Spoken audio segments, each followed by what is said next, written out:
وطبعا يا جماعة دي أم برضو بكر لسه أول ولادة ليها، دي معاها عدد خلفة قليل، يجي معاها يا جماعة 5، هي معاها 5. طبعا الخلفة كلها جعانة زي ما انتم شايفين قدام حضراتكم. دي الأم الإسكندرية. وتعالوا برضو نشوف جمال الفلاين. الفلاين ده يا جماعة الأم دي معاها 6. كله يا جماعة احنا ملقحين دول في يوم واحد عشان خاطر الأزمة دي.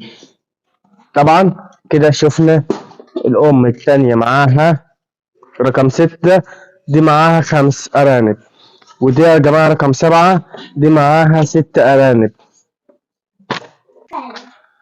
طبعا يا جماعة أنا قلت لكم كذا مرة بنلقحش أم واحدة في اليوم. حاول على قد ما تقدر، وأنت عندك 5 نتيان 10 نتيان، إنك تقدر توفق في يوم واحد على الأقل حاجة نتايتين 3 لو أنت عددك قليل. بالنسبة لو عددك كبير فوق ال10 وال20 بتلقح 5 نتيان في يوم واحد، عشان برضه هي دي المشكلة. أم جايبة 12 وأم جايبة 10 وأم جايبة 3، دي كله بتعرف تظبطه معاك دلوقتي. الأم اللي جايبة 3 معانا مفيهاش حاجة، لو حطينا لها كمان 3 بقى معاها 6.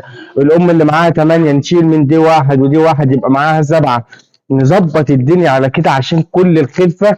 أهم حاجة ما نهلكش خلفة. الخلفة الواحد اللي هيفيد ليك وما يطلعش نافق، دي مكسب ليك لحد الآن. تعالى برضه هنشوف هنتصرف مع التاني ازاي، واللي انتوا معاكم على آخر الفيديو. وتعال نشوف هننقل الأطفال ازاي. طبعا يا جماعة الأم اللي كان معاها 10 دلوقتي خدنا منها 3، وهنقفل الصندوق عادي وخدنا ال3. طبعا يا جماعة دي الأم اللي عندها 3 زودنا لها 3